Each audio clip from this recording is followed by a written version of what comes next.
ہمارے نبی پاک صلی اللہ علیہ وسلم کو اللہ نے سارے عالم کے لیے بھیجا، سارے انسانوں کے لیے بھیجا، سارے جنات کے لیے بھیجا، جانوروں چرند پرند کے لیے بھیجا۔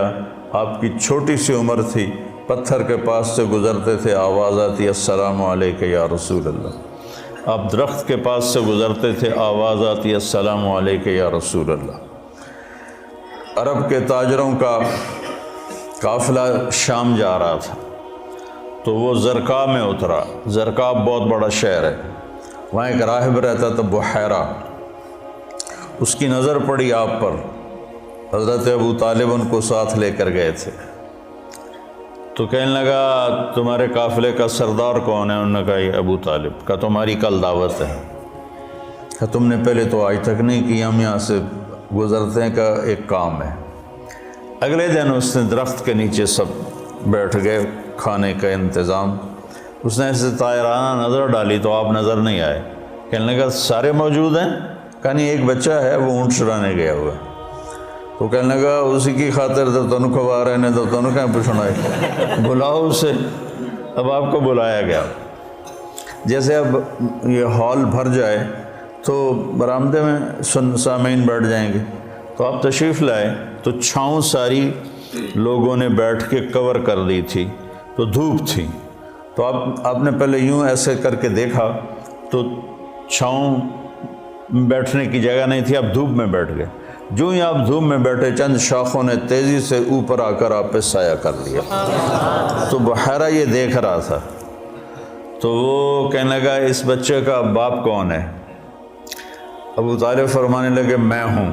کا جھوٹ بولتے ہو، اس کا باپ مر چکا ہے۔ کہنے لگے ہاں وہ میرا بھائی تھا، لیکن یہ مجھے اپنے بچوں سے زیادہ محبوب ہے۔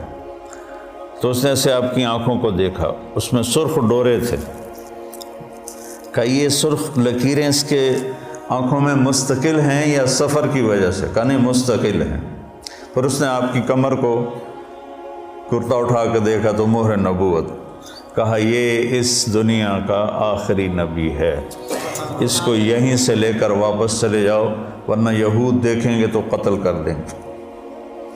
تو اس چھوٹی عمر میں آپ پیدا ہوئے تو حضرت عبد الرحمن بن عوف کی والدہ تھیں، شفا ان کا نام تھا، انہوں نے آپ کو لیا گود میں۔ آپ پیدا ہوئے تو بچہ پیدا ہوتا ہے تو اس کی ناف اور آنت، ماں کی آنت سے ناف جڑی ہوتی ہے، ختنہ نہیں ہوتا، اور اس کے پیدا ہونے سے پہلے گندا پانی نکلتا ہے، پھر گندگی نکلتی ہے، اس میں بچہ پیدا ہوتا ہے۔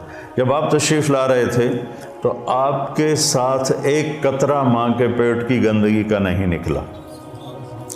جب آپ جو باہر آ رہے تھے کمرے میں خوشبو پھیل رہی تھی، وہ بچے کے پیدا ہونے کے ساتھ وہ گندگی ہوتی ہے، بدبو ہوتی ہے، خوشبو پھیل رہی تھی۔ جب اس کی نظر پڑی آپ کی ناف پر تو وہ کٹی ہوئی تھی، آنت سے جدا تھی، باہر کینچی سے نہیں کاٹنی پڑی۔ اس کی نظر پڑی آگے تو آپ کا ختنہ ہوا تھا، ماں کے پیٹ سے ختنہ کروا کے نہیں آئے۔ اور جو ہی آپ نے انہوں نے ان کو اٹھایا اور حضرت آمنہ کے پہلو میں لٹایا۔ اس بچے کی عمر 15 منٹ ہے، 20 منٹ ہے، تو آپ نے ایسے کروٹ بدلی اور سجدے میں سر رکھا اور ہاتھ اور گھٹنے ٹیک دیے۔ اوندھے منہ نہیں ہوئے کہ اوندھے منہ نہیں، پورا سجدہ کیا۔ تو ماں بھی تھر تھر کانپنے لگی اور دائی بھی اے کی بنی۔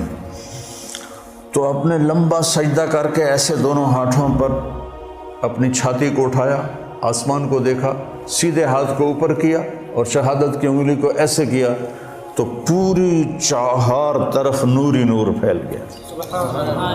آپ گرے اور پھر بچہ یہ پیغام لے کر آئے کہ میں کچھ زندگی لے کر آیا ہوں جس میں نماز بہت بڑی چیز ہے، سجدہ بہت بڑی چیز ہے۔ بڑے درد کی بات ہے کہ امت کا 80-90% نماز چھوڑ چکا ہے۔ اور کچھ ایسے نادان ہیں جو کہتے جی نماز دل دی ہوندی ہے، اگر روٹی بھی دل دی کھا لیا کرو، نماز تو جی دل دی ہوندی ہے۔ کہ ہماری طرف ہیں بہت جاہل ایسے لوگ۔ تو آپ نے لمبا سجدہ کر کے نماز کا پیغام دیا۔ اور جب آپ دنیا سے جا رہے تھے، وہ بھی 12 ربیع الاول تھا، پیر کا دن تھا، اور زوال سے پہلے کا وقت تھا، اور آپ کے آخری الفاظ تھے حضرت عائشہ کے سینے پہ سر رکھے ہوئے، الصلاۃ الصلاۃ الصلاۃ، میری امت نماز نہ چھوڑنا، نماز نہ چھوڑنا، نماز نہ چھوڑ۔ جعلت قرۃ عینی فی الصلاۃ، میری آنکھوں کی ٹھنڈک نماز ہے۔ قرۃ عینی جو محاورہ ہے یہ عرب کا ہے، اردو کا نہیں ہے، عرب سے لیا گیا ہے۔ عرب جب سفر کرتے تھے صحرا میں تو آندھی ریت اڑتی تھی تو وہ آنکھوں میں پڑتی تھی، تو آنکھوں میں مرچیں لگ جاتی تھیں۔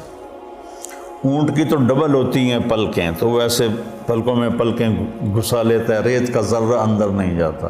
لیکن جس نے اونٹ کو چلانا ہے اس کو تو کچھ نظر آنا چاہیے، تو وہ اوپر کپڑا تو ڈالتا ہے، دیکھتا بھی ہے، آنکھیں میں مرچیں پڑتی ہیں، اسے اچانک ایک درخت نظر آتا ہے، ایک غار نظر آتی ہے، ایک چٹان نظر آتی ہے، وہ اونٹنی کو جلدی سے موڑتا ہے اس درخت کے نیچے یا اس چٹان کے نیچے، جو غار میں بھاگ کے بیٹھتا ہے، سب سے پہلے اپنی وہ مشکیزہ نکالتا ہے، اس سے پانی سے اپنی آنکھوں میں چھینٹے مارتا ہے، جس سے ریت دھل جاتی ہے تو آنکھوں میں ٹھنڈک آتی، کہتا ہے الآن قرۃ عینی، شکر ہے اب میری آنکھیں ٹھنڈی ہیں۔ یہ ہم اردو میں اس کی طاقت نہیں سمجھ سکتے، کیونکہ ہماری تو ریت آنکھوں میں کبھی پڑی کوئی نہیں۔ ادھر بچپن میں ہم کھیل رہے تھے تو مجھے نا چینی کی ضرورت پڑی، پتہ نہیں کھیلتے کھیلتے کوئی شربت بنا رہے تھے، تو وہ منڈیر کے اوپر سارے کچن میں نا ڈبے رکھے ہوئے تھے، نمک، مرچ، چینی، مسالہ، تو میرا قد اتنا چھوٹا تھا کہ میرا ہاتھ اوپر نہیں پڑتا تھا، تو میں نے ایسے یہ پنجوں کے بل کھڑے ہو کر ایک ڈبے کو ہاتھ ڈالا تو وہ الٹا ہو کے جو میرے منہ پہ گرا وہ مرچیں تھیں، تو میری آنکھیں جو مرچوں سے بھری، ساری رات میری روتے روتے گزری، اور میری ماں میری آنکھوں میں پانی ڈال ڈال ڈال ڈال تھک گئی، اور میں ساری رات تڑپ تڑپ کے گزار دی، میری نیند وہ آنکھوں میں ہی کٹ گئی۔ اس کو کہتے ہیں آنکھیں ٹھنڈی۔ تو اللہ کے نبی نے کہا جعلت قرۃ عینی فی الصلاۃ ارحنا بہا یا بلال۔ تو ہم سب جو لوگ ہیں نا، جن کو ہمیں لوگ دیندار کہتے ہیں، علماء کہتے ہیں، یا ویسے تبلیغی کہتے ہیں، تصوف والے، خانقاہ والے کہتے ہیں، یہ رواج کی نماز پڑھتے ہیں، اور یہ بھی فریضہ ہے۔ اس کا مطلب یہ نہیں کہ اس کا ہمارے دل میں اس کی کمی آئے، یہی مطلوب ہے، لیکن آنکھوں کی ٹھنڈک بن جائے نماز، اس کے لیے مزید کوشش کرنی پڑتی ہے۔ تو تم میرے بچے بیٹھے ہو، میں تمہارے سامنے کوئی فخر کی بات نہیں کرتا، میں کوئی 20-25 سال سے نفل پڑھتے پڑھتے پڑھتے پڑھتے پڑھتے سر درد کا شکار ہوا، پھر بھی نہیں چھوڑے، جتنے میں پڑھتا ہوں میں میرے اللہ کے درمیان، مجھے اب نماز کی لذت اللہ نے دے دی ہے، میرا نماز میں دل لگتا ہے، میں نہ پڑھوں مجھے بے چینی، نوافل سر درد کے ساتھ بھی میں لگا رہتا ہوں، مجھے اچھا لگتا ہے، میرا دل لگتا ہے۔